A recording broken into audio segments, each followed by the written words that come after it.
আসসালামু আলাইকুম। ওয়ালাইকুম আসসালাম রহমতুল্লাহ বরকাত। মাশাআল্লাহ হজরত, কি নাম আপনার? সিরাজ মুন্সি। সিরাজ মুন্সি। সিরাজ মুন্সি সাহেব, মাশাআল্লাহ, ইনি একটা বিষয় নিয়ে আপনাদের সাথে একটু আলোচনা করবে। আপনি কি চান বলেন তো?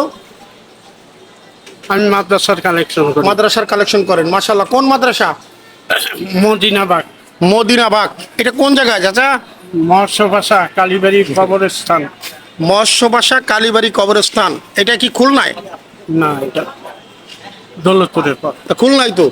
ওই তো খুলনার ভিতরে। যাই হোক, দর্শক, মৎস্য ভাষা কালীবাড়ি কবরস্থানের পাশে কি মাদ্রাসার নাম বললেন? মদিনাবাগ। মদিনাবাগ মাদ্রাসা। মাদ্রাসা ওখানে কি মানে কি ছেলে মেয়ে দুটোই পড়ে না মেয়েরা পড়ে? মেয়েরাও ছেলেরাও। মেয়ে আর ছেলে। কি মাদ্রাসা কি পড়ানো হয়? হাফিজিয়া মাদ্রাসা। ফিজিয়া মাদ্রাসা। এখানে কি এতিম বাচ্চারা আছে? জি। কতগুলো আছে? 36 জন। 36 জন এতিম বাচ্চা আছে। একটু দাঁড়ান, এই পাশে দাঁড়ান। 36 জন এতিম বাচ্চা, এদের পড়াশোনার খরচ কি আপনার এইভাবে সাহায্য সহযোগিতা উঠাই হয়? কেমন টাকা প্রতি মাসে খরচ হয়? প্রচুর।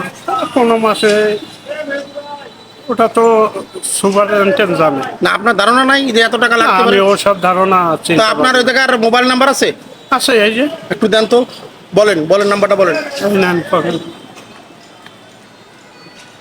দর্শক, এইখানে হলো এনার এই মোবাইল নাম্বার আছে। দেখেন মোবাইল নাম্বার কই? হ্যাঁ, মোবাইল নাম্বার আছে, এই যে বড় করে দিয়ে দিলাম। যদি আপনাদের মা বাবা পিতা মাতা আত্মীয় পরিজন একটু দান করতে চান, এইরকম একটি সুন্দর মাদ্রাসা দেখেন, আপনারা কিন্তু আমি অরিজিনাল রসিদটা দেখাই দিলাম। এই অরিজিনাল রসিদটা দেখাই দিলাম এবং আপনার মোবাইল নাম্বারটাও আমি বড় স্ক্রিন করে দিয়ে দিলাম। যারা এই ধরনের মাদ্রাসায় দান করতে চান, এ ধরেন এই চাচা অনেক মেহনত করতেছে, অনেক কষ্ট করতেছে। তো সবাই এই মাদ্রাসায় দান করতে পারেন। কি ঠিক বলছি কিনা? অবশ্যই। সবার একটু সালাম দেন, সবার উদ্দেশ্যে কিছু বলেন। আসসালামু আলাইকুম রহমতুল্লাহ বরকাত। বলেন, মাদ্রাসার জন্য কিছু বলেন। মাদ্রাসার জন্য কেউ কিছু যদি দান করতে চান দিতে পারেন।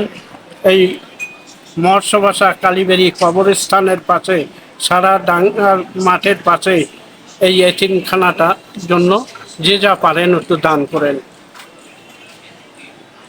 আলহামদুলিল্লাহ, সবাই একটু চেষ্টা করি যে যার স্থান থেকে ভিডিওটা বেশি বেশি করে শেয়ার করে দিই। আর এই শেয়ারের মাধ্যমে হয়তো কোনো ভাই এই মাদ্রাসায় একটা দান করতে পারে, আর যে দানের মাধ্যমে সদগাটা আপনিও পাবেন। তো আপনি দান নাও করতে পারেন, কিন্তু আপনি শেয়ার করে দেন। আপনার মাধ্যমে যদি কেউ এই মাদ্রাসায় দান করে, তো এর ফয়সালা কিন্তু আপনিও পাবেন। এর জন্য সবাই সবাই একটু হেল্প করে দেন, সহযোগিতা করেন। ধন্যবাদ সবাইকে।